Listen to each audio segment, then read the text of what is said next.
Hey everybody, welcome back to my mini vlog. So time ಇವಾಗ 4:45 ಆಗ್ತಾ ಇದೆ. ನಾನು ಆಫೀಸಿಂದ ಮನೆಗೆ ಹೋಗ್ತಾ ಇದ್ದೀನಿ. ಸೊ ನೋಡ್ಬೋದು ನೀವು, ಅದಕ್ಕೆ ವಿಡಿಯೋ ಸ್ಟಾರ್ಟ್ ಮಾಡಿದೆ. ಸೊ ಮನೆಗೆ ಬಂದು ಒಂದು ಸ್ವಲ್ಪ ಹೊತ್ತು ಟೈಮ್ ಪಾಸ್ ಮಾಡಿಬಿಟ್ಟು ಆಮೇಲೆ ಕೈಕಾಲು ತೊಳ್ಕೊಂಬಿಟ್ಟು ಕಾರಲ್ಲಿ ಅರುಣ್ ಜೊತೆ ನಾನು ಇವಾಗ ನಮ್ಮ ಮನೆ ಹತ್ರ ಇರೋ ಇಸ್ಕಾನ್ ಟೆಂಪಲ್ಗೆ ಹೋಗ್ತಾ ಇದ್ದೀನಿ. ಸೊ ಈ ಇಸ್ಕಾನ್ ಟೆಂಪಲು ಮಾಗಡಿ ರೋಡ್ ಹತ್ರ ಇರೋದು. ಸೊ ನಮ್ಮ ಮನೆಯಿಂದ ಸ್ವಲ್ಪ ದೂರದಲ್ಲೇ ನೋಡ್ಬೋದು. ಇಲ್ಲಿ ಚಪ್ಪಲಿ ಎಲ್ಲ ಬಿಡೋಕ್ಕೆ ಎಷ್ಟು ಚೆನ್ನಾಗಿ ಪ್ಲೇಸ್ ಮಾಡಿದ್ದಾರೆ. ಆಮೇಲೆ ಇಲ್ಲಿ ಡೆಕೋರೇಷನ್ನು ನೋಡ್ಬೋದು ನೀವು ಎಷ್ಟು ಚೆನ್ನಾಗಿದೆ ಅಂತ. ದೇವ್ರನ್ನಂತೂ ನೋಡಿ ನನಗೆ ತುಂಬಾ ಖುಷಿ ಆಯಿತು. ಬಿಕಾಸ್ ಎಷ್ಟು ಚೆನ್ನಾಗಿ ಡೆಕೋರೇಟ್ ಮಾಡಿದ್ದಾರೆ ಅಂತ ಅಂದರೆ ನೋಡ್ಬೋದು ನೀವು. ಆಮೇಲೆ ಈ ಪ್ಲೇಸು ನ್ಯೂ ರಾಜಾಪುರ್ ಜಗನ್ನಾಥ ಧಾಮ್ ಅಂತಲೇ ಫೇಮಸ್ಸು. ಸೊ ಇಲ್ಲಿ ಈ ಚಿಕ್ಕ ಚಿಕ್ಕ ಮಕ್ಕಳು ಡ್ಯಾನ್ಸ್ ಆಡ್ತಿದ್ದಿತ್ತು, ಇವರು ಪ್ರೋಗ್ರಾಮ್ಸ್ ಎಲ್ಲ ಮಾಡ್ತಿದ್ದಿದ್ದು ನೋಡಿ ತುಂಬ ಖುಷಿ ಆಯಿತು.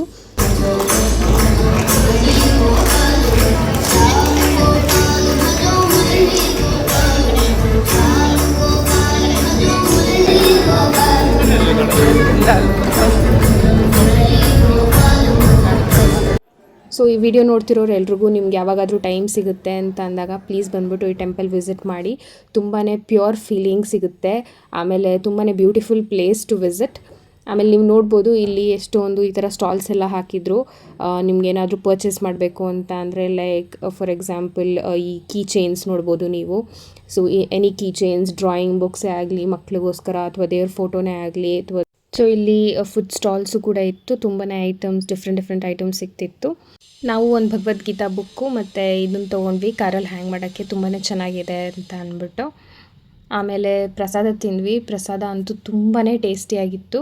ಪ್ರಸಾದ ತಿಂದ ಮೇಲೆ ಸ್ವಲ್ಪ ನಾನು ಇವಾಗ ನಿತ್ಯ ಮನೆಗೆ ಹೋಗಬೇಕಿತ್ತು, ಹಾಗಾಗಿ ಸ್ವಲ್ಪ ಪ್ರಸಾದ ತೊಗೊಂಡಿದ್ದೆ ಅವಳಿಗೋಸ್ಕರ. ಸೊ ಮನೆಗೆ ಬಂದು ಒಂದು 5 ನಿಮಿಷ ಕೂತ್ಕೊಂಡು ಇವಾಗ ಪ್ರಸಾದ ತೊಗೊಂಡು ನಿತ್ಯ ಮನೆಗೆ ಹೋಗ್ತಾ ಇದ್ದೀನಿ. ಸೊ ಬಂದೆ ನಾನು ನಿತ್ಯ ಮನೆಗೆ. ಏನಕ್ಕೆ ಬಂದೆ ಇವತ್ತು ಅಂತ ಅಂದರೆ ಅವಳೇ ನನ್ನನ್ನು ಇನ್ವೈಟ್ ಮಾಡಿದ್ಲು ಇವತ್ತು. ಏನಕ್ಕಂದರೆ ಅವ್ರ ಮನೇಲಿ ಲಕ್ಷ್ಮಿ ಕೂರಿಸಿದ್ರು. ಸೊ ಅರ್ಶಿನ ಕುಂಕುಮ ತೊಗೊಂಡೋಗು ಬಾ ಅಂತ ಅಂದ್ಬಿಟ್ಟು ಕರೆದಿದ್ಲು. ಆಫೀಸ್ ಮುಗಿಸ್ಕೊಂಡು ಬಾ, ಬರಲೇಬೇಕು ಅಂತ ಕರೆದಿದ್ಲು. ನೋಡಿ ಎಷ್ಟು ಚೆನ್ನಾಗಿ ಅಲಂಕಾರ ಮಾಡಿದ್ದಾರೆ, ಎಷ್ಟು ಚೆನ್ನಾಗಿ ಕಾಣ್ತಾ ಇದ್ದಾರೆ ಅಂತ ಅಂದ್ಬಿಟ್ಟು ಲಕ್ಷ್ಮಿ. ಅಷ್ಟು ಇಷ್ಟ ಆಯಿತು ನನಗೆ. ನೋಡ್ತಾನೆ ನಿಂತಿದ್ದೆ ಒಂದು ಸ್ವಲ್ಪ ಹೊತ್ತು. ತಂದ್ಕೊಟ್ಟಿದ್ದು ಪ್ರಸಾದ ಕುತ್ಕೊಂಡು ತಿಂತಾ ಇದ್ಲು.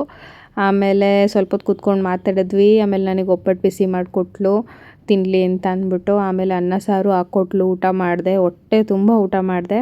ಆಮೇಲೆ ಯಾರಿಗೆಲ್ಲ ಈ ವಿಡಿಯೋ ಇಷ್ಟ ಆಯಿತು ಪ್ಲೀಸ್ ಲೈಕ್, ಶೇರ್, ಕಮೆಂಟ್ ಮಾಡಿ. ಆಮೇಲೆ ಸಬ್ಸ್ಕ್ರೈಬ್ ಮಾಡೋದನ್ನ ಮಾತ್ರ ಮರಿಬೇಡಿ. ಆ್ಯಂಡ್ ಸಿಗೋಣ ನಮ್ಮ ನೆಕ್ಸ್ಟ್ ವಿಡಿಯೋಲಿ. ಟಿಲ್ ದೆನ್ ಬಾಯ್.